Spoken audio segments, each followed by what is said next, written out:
Salam. Assalamualaikum warahmatullahi wabarakatuh. Salam sejahtera untuk kita semua. Shalom.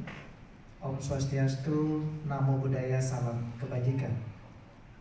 Yang saya hormati Pak Sekretaris DPD, Ibu Bendahara, Ibu Ketua Strikandi PLT, Ibu-ibu para ketua DPC yang berkenan hadir pada malam hari ini, ada juga Kepala Badan Organisasi, Kaderisasi dan Keanggotaan, kemudian Kepala Badan Komunikasi Strategis Partai, ada Pak Ketua DPC hadir juga. Terima kasih, nggak dapat tempat duduk nih Bapak. Sedang diambil. Serta yang paling saya banggakan, yang saya hormati bersama rekan-rekan media, mas-mas, mbak-mbak, yang malam hari ini berkenan hadir bersama kami DPD Partai Demokrat Provinsi Nusa Tenggara Barat untuk kita berkumpul dalam kegiatan media gathering, menyambung, mempererat tali silaturahmi antara Partai Demokrat Provinsi Nusa Tenggara Barat dan dengan rekan-rekan media. Izinkan saya, PLT Ketua DPD Partai Demokrat Provinsi Nusa Tenggara Barat, untuk sebelum kita ada kegiatan mungkin tanya jawab bebas saja, silakan. Tadi juga saya berusaha mengenalkan diri secara singkat kepada rekan-rekan media, mudah-mudahan sedikit bisa memberikan gambaran siapa sosok PLT Ketua DPD yang ditunjuk oleh Ketum AHY saat ini memimpin di Nusa Tenggara Barat. Penunjukan PLT memang perintah Ketum, kami punya tugas ada 3. Yang pertama pastinya melaksanakan konsolidasi. Yang kedua, kami terus mengawal proses hukum yang saat ini sedang dihadapi oleh sahabat kami Bang Iju. Dan juga yang ketiga, kami mendapat perintah untuk menyiapkan pada saatnya nanti calon pemimpin di Nusa Tenggara Barat melalui proses musyawarah daerah sesuai mekanisme partai. Itu 3 tugas pokok yang diberikan oleh Ketum AHY kepada kami. Memang kami sehari-hari pengurus DPP, mas-mas sama mbak, kalau boleh kami panggil mas atau mbak, yang hari-hari membidangi tugas organisasi, kaderisasi dan juga keanggotaan Partai Demokrat seluruh Indonesia. Di samping sebagai PLT, memang tugas keseharian kami mengawal proses konsolidasi organisasi, menyiapkan, memilih para pemimpin partai di semua tingkatan, tingkat provinsi, kabupaten, kota, sampai dengan anak ranting tingkat RT RW, kemudian meyakinkan mesin partainya efektif dan efisien baik secara kuantitas maupun kualitas, yang pastinya nanti Partai Demokrat berharap pada masanya, pada saat pemilu nanti bisa memenangkan ataupun bisa kembali mendapat kepercayaan dari masyarakat, terutama masyarakat Nusa Tenggara Barat, khususnya Partai Demokrat yang berada saat ini di sini. Pastinya kami Partai Demokrat tidak bisa berdiri sendiri. Pastinya kami Partai Demokrat perlu senantiasa memelihara komunikasi, silaturahmi dengan para rekan-rekan media. Oleh karenanya inilah kegiatan yang kami inisiasi dari Pak Kepala Bapomstra. Jadi di DPD kami ada organisasi namanya Badan Komunikasi Strategis Partai. Mulai dari pusat, Bakomstra pusat, kemudian kalau di DPD namanya Bakomstra daerah, di tingkat kabupaten kota namanya Bidang Komunikasi Strategis Cabang. Itu bidang tugas Bakomstra yang memang tugas pokoknya adalah senantiasa memberitakan, mewartakan hal-hal yang dikerjakan sehari-hari oleh Partai Demokrat supaya masyarakat, dalam hal ini masyarakat Nusa Tenggara Barat, bisa terinfo dengan baik kegiatan-kegiatan yang kami lakukan, dengan harapan nantinya masyarakat kembali memberi kepercayaan kepada kami Partai Demokrat untuk bisa membawa aspirasi dan juga ikut membantu dalam upaya meningkatkan kesejahteraan masyarakat, karena itu memang tugas pokok partai politik pada umumnya di negara kita. Sekali lagi, lewat kegiatan malam hari ini mudah-mudahan kita bisa berdiskusi secara aktif. Saya juga ingin mengenal, nanti bisa memperkenalkan diri masing-masing awak media dari mana saja. Kalau ada berkenan bertanya kepada kami, kepada Partai Demokrat, kami persilahkan dengan sangat terbuka. Namun apabila nanti dalam proses diskusi dan tanya jawab ada beberapa pertanyaan yang memang kami terbatas bisa menjawab, berkenan bisa menerima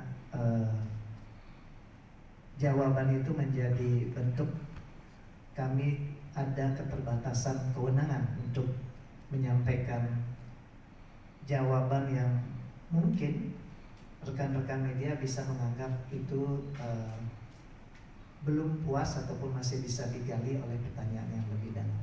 Tetapi kami Maderai siap diskusi dan pastinya akan menjawab semua pertanyaan itu dengan sebaik yang kami bisa.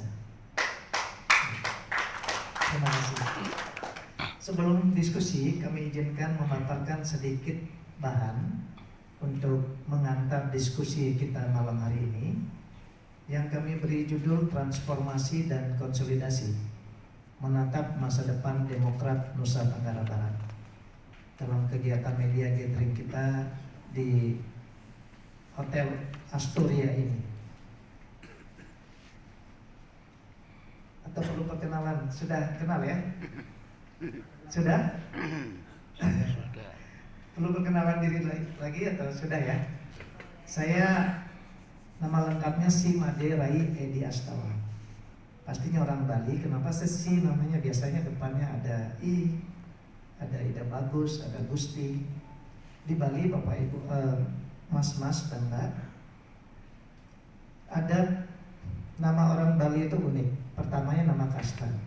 Kasta di Bali ada 4: Brahmana, Kesatria, Waisya, Sudra. Brahmana itu Ida Bagus. Kalau ada mas-mas sama mbak ini punya kenalan Ida Bagus, berarti kastanya di Bali itu kastanya Brahmana, tertinggi. Kemudian ada kastanya yang kedua, Kesatria. Biasanya anak agung, Gusti, seperti itu.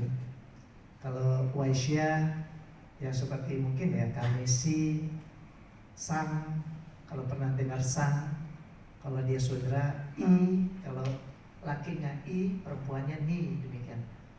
Biasa berbeda. Kalau laki dengan perempuan berbeda. Kalau kami Si, perempuannya Silo. Anak-anak kami nama, kalau anak perempuannya Silo, ada Luhnya. Kalau Made itu setelah nama kasta, nama keduanya nama kelahiran.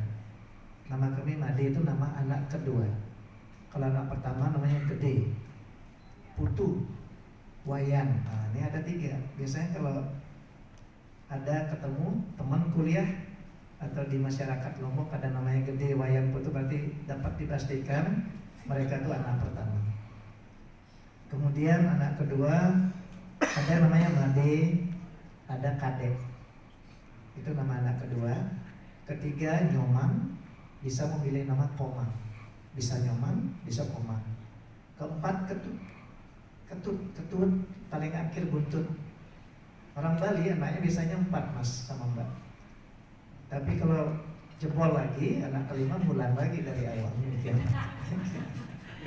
Biasanya mengiram lagi. Baru setelah itu nama kelahiran. Nama kelahiran Rai, nama saya Rai Edi. Biasa di akhir ada bahasa Sanskertanya, ada Astawa seperti itu. Malam hari ini saya didampingi istri dari Jakarta. Berdiri mah, biar kenal teman-teman dia. Istri saya namanya Sundani Wayuningsih, bisa dipanggil Ani. Kalau saya bisa dipanggil Made, bisa Made Rai.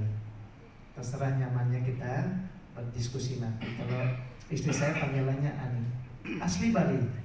Karena lahir di Jawa Barat, anak tentara juga. Biasalah Bapak Ibu, Mas Mbak, tentara nyari istri tidak jauh dari keluarga besar tentara. Biasanya seperti itu. Kalau saya politisi, berarti nyari anak saya yang udah besar kuliah sekarang, nyarinya juga sesama politisi. Karena lingkup pekerjaan sehari-hari kita tahunya saat tentara ya keluarga besar tentara. Sehingga mungkin sudah jodoh, sudah takdir Tuhan, dan saya sangat bersyukur sampai dengan hari ini jatuh bangun saya ditemani oleh istri saya Ani. Sejak saya bilang pada saat resign yang memang paling menentukan itu Mas Mbak. 20 tahun saya dinas di militer, pangkat terakhir Letnan Kolonel. Saya memang lama di istana dulu mengabdi, melayani Bapak SBY, kemudian kembali ke Angkatan Darat, sekolah ke luar negeri, pulang. Saya ada jadi danjur di Kupang, kemudian ditarik lagi oleh beliau. Saya bilang, "Ma istri mana kalau ditarik karir kita mungkin tidak akan sama dengan teman-teman yang lain Angkatan Akabri 2000. Gimana? Siap tidak?" "Mama siap, kemanapun Papa tugas, Mama akan dampingi." Karena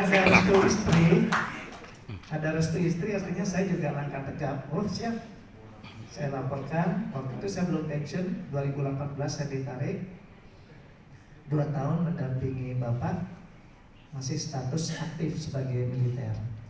2020 saat Mas Ketum AHY terpilih dalam kongres aklamasi, akhirnya kami dengan kesadaran nih garis bawahnya nih, dengan kesadaran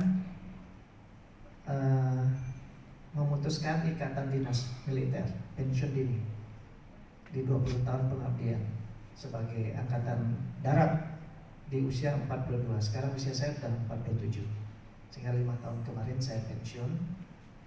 Mudah-mudahan medan tugas yang baru ini bisa senantiasa mengawal saya tetap kepada tujuan perjuangan dalam hidup, yaitu ingin bermanfaat, pastinya sebagai kesatria, bermanfaat untuk bangsa dan negara dengan cara melayani masyarakat. Saya melihat memang hajat hidup orang banyak, terutama kita ini masyarakat Indonesia, sangat dipengaruhi oleh keputusan-keputusan politik. Sehingga saya juga melihat setiap harinya dulu di pemerintahan, di istana, bagaimana seorang presiden mengambil keputusan-keputusan, kebijakan-kebijakan untuk rakyat. Yang di situ saya mulai belajar, walaupun Pak SBY itu sangat disiplin menjaga kita para militer. Kalau ada kaitannya dengan politik, kita militer tidak boleh dan tidak diizinkan ikut diskusi. Walaupun tidak ikut, tetapi kami mendampingi. Setidaknya kami memahami bahwa hajat hidup orang banyak itu dilakukan oleh keputusan-keputusan politik. Dalam hal ini para partai politik yang ditetapkan yang ada di negara kita inilah punya juga andil ikut memikirkan dan juga ikut bertanggung jawab terhadap hajat hidup orang banyak dalam rangka mencapai kondisi masyarakat yang adil dan makmur, maju dan sejahtera, dan ujungnya nanti kita bisa mendunia. Oleh karenanya, saya pribadi dengan kemampuan saya pastinya melabuhkan karir saya yang kedua di Partai Demokrat untuk senantiasa mengawal perjuangan pengabdian kita untuk bangsa ini. Semua pekerjaan adalah mulia, Bapak Ibu, Mas dan Mbak. Tidak ada pekerjaan yang tidak mulia seperti yang Bapak Ibu saat ini sebagai rekan-rekan media, awak media. Ada filosofi Tuhan itu Maha Tahu, tetapi masyarakat Indonesia harus diberitahu. Mencerdaskan kehidupan bangsa itu adalah menjadi salah satu bagian dari tugas Mas dan Mbak. Karena masyarakat yang tinggal di pelosok, jangan kita hanya berpikir di ibu kota, akses komunikasi internet mudah. Yang kita pikir adalah mereka di perkampungan sana. Saya dulu juga berasal dari sebuah kampung di Bali yang memang terbatas akses untuk komunikasi. Yang kita selalu baca, yang kita dengar, yang kita lihat ya pastinya televisi. Yang sekarang sudah merambat semua akses internet bisa. Tetapi saya pernah tugas di Papua, di Demta, salah satu kecamatan. Di sana juga akses internetnya terbatas. Mereka hanya bisa melihat nonton televisi. Artinya apa yang dipikirkan oleh masyarakat, penambahan secara intelektual kondisi negara kita, kemudian pengetahuan, pemahaman masyarakat kita, positif atau negatif itu tergantung dari informasi yang mereka terima. Inilah satu bagian tugas penting Mas dan Mbak, Bapak dan Ibu, awak media, dan kita juga partai politik. Bekerjalah dengan hati. Kita sama-sama melayani masyarakat. Kita sama-sama mengabdi kepada bangsa dan negara lewat peran yang berbeda-beda. Jadi tidak ada salah satu pekerjaan yang ini lebih baik, yang itu tidak baik. Yang penting niat kita adalah hati kita abdikan, kita dedikasikan untuk kemajuan bangsa kita. Itulah sejatinya kesatria yang tidak pernah padam oleh apapun itu. Jadi tidak usah takut dan khawatir dengan masa depan. Hadirlah hari ini dan selalulah memikirkan bagaimana menjadi orang yang berguna dari hari ke hari, supaya kita tetap dalam kesadaran penuh berbuat, bersyukur.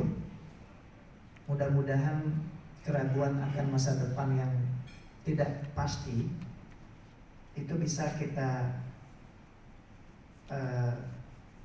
hadapi dengan kesiapan kita saat ini. Mari kita bersama-sama bergandengan tangan, Bapak Ibu, rekan-rekan media. Kita bangun bangsa kita menjadi bangsa yang beradab. Kita bangun bangsa kita menjadi bangsa yang cerdas. Oleh karenanya nanti generasi selanjutnya adalah tergantung bagaimana kita semua, partai politik, awak media, insan media, apapun, dimanapun, dari media manapun, itu memberikan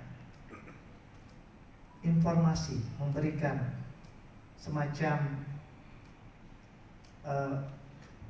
penambahan ilmu bagi anak-anak kita, sehingga mereka bisa belajar dengan baik dari sejarah dan siap untuk menyongsong masa depan Indonesia yang lebih cemerlang. Itu tugas kita bersama. Mari kita bergandengan tangan sekali lagi, dan ini upaya kita. Mudah-mudahan ke depan lebih rutin lagi kita berada dalam forum diskusi, memikirkan bangsa kita, khususnya di masyarakat Nusa Tenggara Barat ini. Sehingga kesimpulannya, apa yang kita lakukan malam hari ini adalah sesuatu yang mulia. Kita bersyukur bersama bahwa pertemuan itu tidak ada yang terjadi begitu saja. Sudah ada ditakdirkan oleh Tuhan, kita bisa berkumpul dalam satu ruangan untuk bersama-sama memikirkan bagaimana Nusa Tenggara ke depan, Nusa Tenggara Barat ke depan lebih baik, lebih sukses, lebih aman dan lebih adil, sejahtera untuk kita semua. Lanjut. Ini Bapak Ibu, rekan-rekan media, kegiatan saya, laporannya saya sudah menjabat sebagai PLT kurang lebih berapa lama? 2 bulan? Kurang lebih 2 bulan. Saya lupa menyapa Bang Samsul. Ada, saya ajak pengurus DPP dari pusat, beliau Bang Samsul Bahara, deputi dari DPPKK. Beliau juga bisa membantu saya nanti menjawab organisasi ini karena tugas beliau. Jangan terkecoh ya, beliau batiknya kuning, bukan bajunya kuning. Batiknya kuning, tapi tetap rompinya DPPKK biru. Terima kasih ya Bang ya. Ini laporan kami sudah konsolidasi Bapak Ibu. Tugasnya Ketua DPD ini PLT meyakinkan struktur terbentuk sampai dengan setelah tingkat kabupaten kota. Kami melanjutkan pembentukan struktur sampai dengan anak cabang orang bilang di Partai Demokrat, tingkat kecamatan. Strukturnya itu ada ketuanya, ada sekretaris, ada badan yang bidang pemenangan pemilu, ada badan yang mengurus tentang organisasi. Itu syarat dasarnya. Kalau yang lainnya tambahan di setiap kecamatan.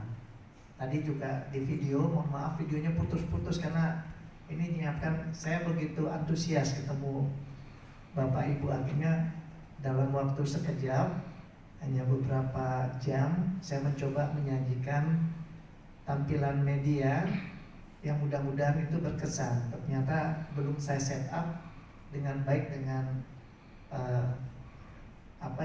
kualitas LED yang tampil. Tadinya karena tidak ada LED, Pak Kepala Bakomsa nyampaikan ke kami kita santai aja di depan kolam renang. Tetapi bagi saya prolog tadi mudah-mudahan mengantar. Saya ingin serius kita diskusi dan juga sebagai bentuk pertanggungjawaban Partai Demokrat kepada masyarakat. Nanti kan mas-mas yang mewartakan kepada masyarakat NTB apa yang sudah dilakukan oleh Partai Demokrat sampai dengan saat ini. Yang kedua, konsolidasi pastinya tujuannya adalah soliditas. Kalau di tentara namanya jiwa korsa, menyatukan hati. Kalau Indonesia Raya kita bilang, sering saya kepada kader bilang, bangunlah jiwanya, bangunlah badannya. Jadi Indonesia Raya kita juga mengisyaratkan pertama adalah membangun jiwa. Demikian juga Bapak Ibu pemimpin, tidak hanya di media, di rumah jadi pemimpin, di organisasi, ketua RT, ketua RW, organisasi kepemudaan, bangunlah jiwanya yang pertama. Kalau dengan membangun jiwa, soliditas kita akan terbentuk, doa-doa kita akan mengalir dalam setiap relung hati kita yang paling dalam. Dan pastinya kalau jiwa kita bersatu, setiap hari kita tidak akan pernah lupa untuk mendoakan di mana kita mendapatkan rezeki ataupun bekerja, mengabdikan hidup dan pikiran kita setiap hari. Itu namanya soliditas, jiwa korsa. Sehingga kalau udah jiwa korsanya terbentuk, sakit satu, sakit semuanya. Kalau soliditasnya sudah terbentuk, asah, asih, asuh. Nanti kita saling peduli. Tidak, biasanya kita ini kalau udah di organisasi kan cuek, habis itu apatis. Itu tidak boleh terjadi. Kalau organisasi yang sehat, semuanya peduli. Walaupun itu bukan tugasnya, setidaknya ikut mengayu bagio, ikut merasakan, ikut juga berperan aktif. Apa yang bisa saya bantu? Itu namanya peduli. Itu penting di organisasi. Untuk apa? Untuk menjamin bahwa siapapun yang masuk dalam organisasi itu tidak ada yang ditinggalkan, tidak ada yang merasa tidak mendapat tempat. Itu soliditasnya penting. Semua orang penting, semua orang berperan. Seperti sistem dalam sebuah mobil. Kalau ada aja satu bagian mobil yang tidak bekerja sesuai sistem, mungkin mobilnya tidak bisa berjalan baik. Itu pentingnya soliditas. Makanya Demokrat, kami semua pengurus DPD, DPC sampai dengan tingkat anak cabang saat ini bekerja keras bahu membahu untuk meningkatkan soliditas partai kami. Kemudian pastinya dengan kami solid, barulah kami bisa berperan banyak dalam tugas kami sebagai partai politik, yaitu meningkatkan peran kami, kehadiran kami di tengah masyarakat untuk senantiasa mengawal kebijakan eksekutif melalui legislatif yang kami miliki. Kalau di provinsi kami punya 6 anggota dewan saat ini sesuai dengan dapil pemilihan masing-masing. Itu yang bekerja setiap hari selalu memikirkan masalah-masalah yang dihadapi oleh masyarakat. Di kantor DPD juga menjadi rumah aspirasi. Partai Demokrat adalah rumah aspirasi bagi masyarakat. Kami sudah sampaikan kepada jajaran bahwasanya melayani masyarakat itu tidak mengenal batas waktu. Karena 24 jam kegiatan masyarakat tidak pernah habis. Oleh karena partai politik juga seperti itu. Harus siapapun yang menghubungi, apalagi ada bencana atau apalagi ada kedukaan yang berhubungan dengan justru masyarakat yang kebutuhan yang paling vital, itu partai harus segera bisa menjadi solusi dari bagian permasalahan masyarakat tersebut. Banyak. Karena pada dasarnya harapan rakyat, jargon kami itulah perjuangan Partai Demokrat. Itu dari ketum yang menyampaikan ke kita bahwa kita Partai Demokrat, harapan-harapan rakyat itu harus menjadi prioritas dalam perjuangan partai kami ke depan. Untuk target keanggotaan partai kami ini sedikit kita sampaikan bahwa kita punya target 3% dari DPT. Maksudnya apa sih? Kita ibarat saya Made, saya punya keluarga, istri, udah dalam usia pemilih, anak saat ini sudah kuliah semester 3. Semester 3 ya Pak ya? Semester 3 di BINUS di Jakarta udah bisa usia pemilih. Kalau anak nomor 2 masih SMP, anak nomor 3 masih SD. Jadi jaraknya agak jauh. Berarti saya punya 3 orang pemilih. Saya punya ibu masih hidup pemilih. Berarti saya punya 4 orang. Bagaimana Made Rai bisa meyakinkan keluarga saya ikut dan yakin dan memberi kepercayaan kepada Partai Demokrat? Akhirnya dianggap 1 orang bisa mempengaruhi 3-4 orang atau 5 orang. Targetnya apa Partai Demokrat? Targetnya Partai Demokrat mudah-mudahan bisa 2 digit. Bisa 10%, 12%. Karena kalau DPT-nya kita targetkan bisa mencapai menang pemilu 12%, berarti kita punya keanggotaan sekitar 3%. Karena saat ini Bapak Ibu kami laporkan Partai Demokrat di Senayan kursinya 44, turun 10 Bapak Ibu, dari 54 menjadi 44. Dan posisi Partai Demokrat kurang begitu baik, posisinya paling sedikit, paling bontot di Senayan. 2014 Bapak Ibu, rekan-rekan media, di Senayan paling kecil itu apa, ada yang tahu? Hanura. 2019 Hanura hilang di Senayan. 2019 partai yang paling kecil P3. 2024 kemarin P3 tidak ada lagi di Senayan. 2024 Partai Demokrat yang paling kecil. Oleh karenanya ini alarm bagi kami Partai Demokrat untuk melakukan lompatan, bekerja siang malam, memikirkan bagaimana caranya konsolidasi kami berjalan baik, soliditas kami kuat, untuk kami bisa melakukan lompatan. Karena butuh lompatan itu kan kaki harus kuat. Di mana melompat kalau kaki nggak kuat? Itu teori-teori simpelnya, sehingga soliditas dan konsolidasi ini menjadi bagian penting dalam kegiatan-kegiatan yang kami lakukan saat ini.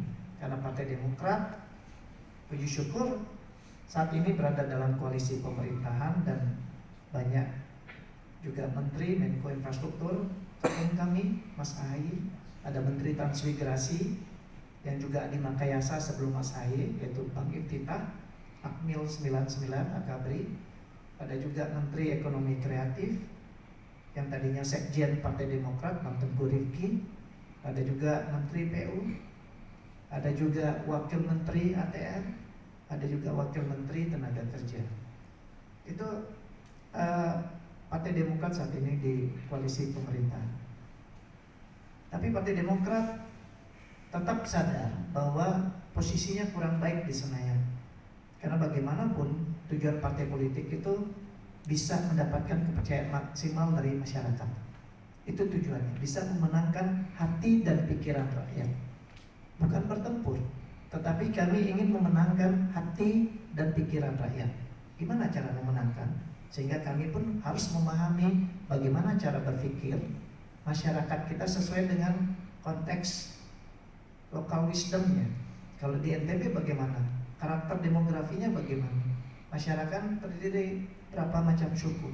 Itu juga kader kami sampaikan pemahaman bahwa tidak semua tempat sama cara pendekatannya, cara untuk memenangkan hati dan pikiran rakyat supaya betul-betul masyarakat menaruh harapan yang sangat baik bagi Partai Demokrat untuk bisa menaruh kepercayaannya, menggantungkan masa depannya, kesejahteraannya, keadilannya untuk diperjuangkan oleh Partai Demokrat. Pastinya di Senayan mulainya. Oleh karena itu kepentingan kami Partai Demokrat menang untuk Pileg 2029. Kami pun tadinya staf khusus Bapak Ibu, setelah staf khusus Menteri ATR, lanjut kami staf khusus Menko AHY, Infrastruktur dan Pembangunan Kewilayahan. Tetapi karena kami diberi amanah pada saat Kongres 2025 kemarin sebagai pejabat BPOKK, yaitu Badan Pembinaan Organisasi, Kaderisasi dan Keanggotaan. Itu badan penting di partai, dibantu oleh Bang Samsul. Sehingga kami melihat kami harus bisa fokus dalam tugas itu. Karena diberikan kepercayaan, makanya kita prajurit, Bapak Ibu mantan prajurit ini kalau ada diberi tugas kan harus bisa menjalankan tugas itu dengan sebaik-baiknya dan semampu yang kita bisa. Akhirnya saya mengundurkan diri dari staf khusus dan fokus sehari-hari di kantor Dewan Pimpinan Pusat. Ternyata dalam perjalanannya Ketum memberikan lagi tugas saat ini sebagai PLT. Oleh karenanya saya mohon maaf, terkadang weekend baru saya bisa datang. Karena memang weekdays saya dan Bang Samsul bekerja untuk memikirkan secara nasional Partai Demokrat.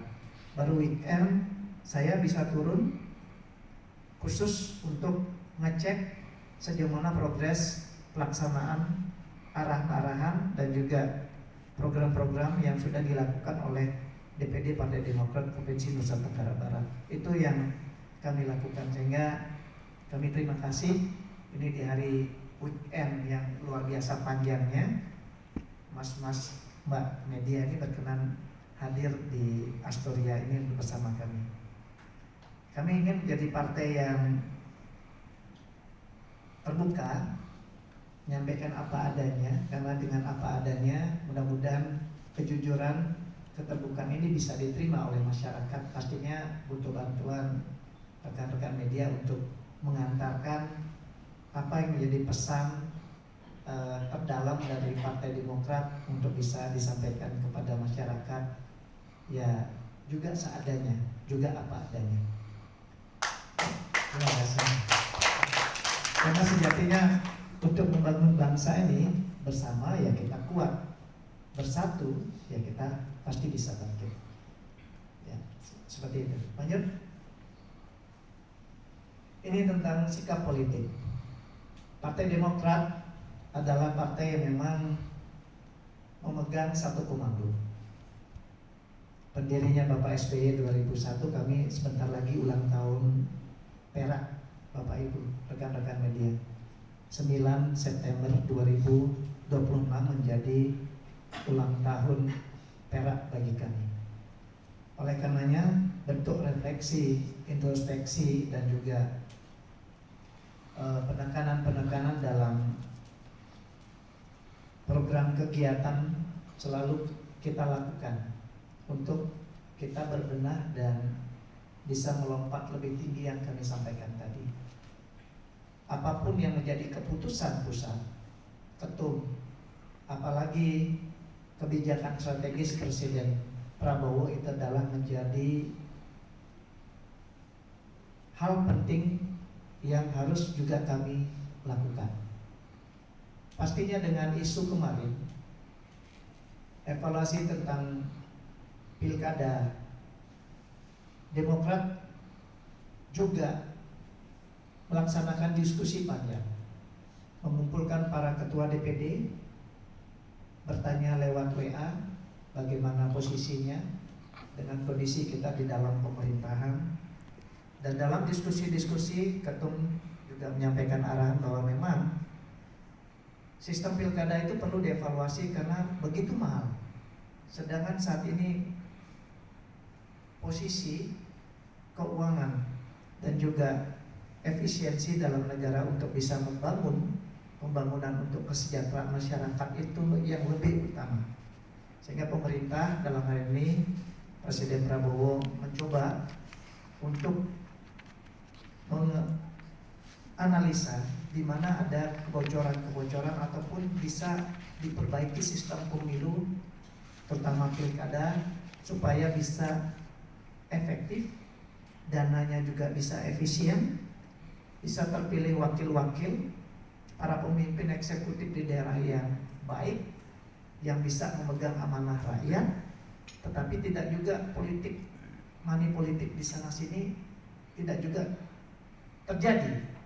Sehingga pastinya Partai Demokrat selalu berpihak kepada rakyat untuk selalu mendorong efisiensi ini digunakan untuk pembangunan infrastruktur dan juga peningkatan layanan publik, khususnya juga di Nusa Tenggara Barat. Seperti itu untuk sikap politik yang saat ini Demokrat NTB pegang, dan juga ini menjadi arahan pimpinan yang kami juga harus menyampaikan apa adanya kepada rekan-rekan media. Dan pastinya juga ini menjadi isu yang sering ditanyakan di daerah tentang bagaimana sikap Demokrat. Mudah-mudahan pengantar tadi bisa juga mas-mas dan mbak menangkap dengan baik bagaimana Demokrat posisinya. Demokrat juga bukan leading di dalam koalisi, tapi Demokrat juga perlu menguatkan otot-otot politiknya untuk bisa senantiasa menjaga amanah masyarakat untuk dia selalu bisa bertahan mengabdi di Senayan melalui perjuangan-perjuangan politik yang dilakukan oleh Partai Demokrat sampai dengan saat ini. Karena Partai Demokrat pernah punya masa lalu keberhasilan yang kita tahu bersama. Selama 10 tahun Partai Demokrat pernah berkuasa. Selama 10 tahun Bapak SBY memimpin negara kita dengan rata-rata pertumbuhan ekonomi saat itu 6%. Demokrat saat ini juga izin punya masa depan, yaitu Mas Ketum AHY. Bukan berarti karena saya satu SMA dengan Ketum AHY, habis itu saya tidak berpikir untuk berpikir panjang kenapa harus pensiun. Bukan. Tapi karena memang beliau itu adalah aset bangsa kita. Dari SMA Bapak Ibu, tidak pernah ada upaya-upaya orang tua ataupun upaya-upaya siapapun itu yang membantu beliau. Beliau memang selalu terbaik. Satu kelas sama kami sejak SMA, tingkat kelas 1 satu kelas 2 tidak, kelas 3 tidak, dan beliau lulus memang terbaik, ketua OSIS. Kalau kami itu hanya ya pejabat OSIS lah. Kalau beliau ketua OSIS terbaik. Masuk Akabri bareng-bareng. Saat itu lulusan TN masuk Akabri, Akmil jumlahnya 29.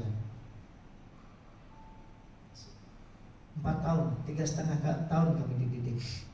Pada saat Chandra di Muka, yang mana kumpul darat, laut, udara, polisi 1.300-an taruna di Magelang. Kawah Chandra di Muka orang bilang Bapak Ibu. AHY terbaik. Setelah itu Akabri pindah, polisi pindah Semarang, Akmil tetap tinggal di Magelang, AU pindah ke Surabaya. Apalagi yang belum? Mohon maaf, AU pindah ke Jogja, AL pindah ke Surabaya. Kami dari tingkat 1 Kopral Taruna terbaik, Sersan Taruna terbaik, Sersan Mayor Taruna terbaik, itulah AHY. Jadi terbaiknya tentara ini dinilai 3, Bapak Ibu, sebagai informasi. Terbaik secara intelektual, akumulasinya, intelektual, kepribadian, dan jasmani. Bayangkan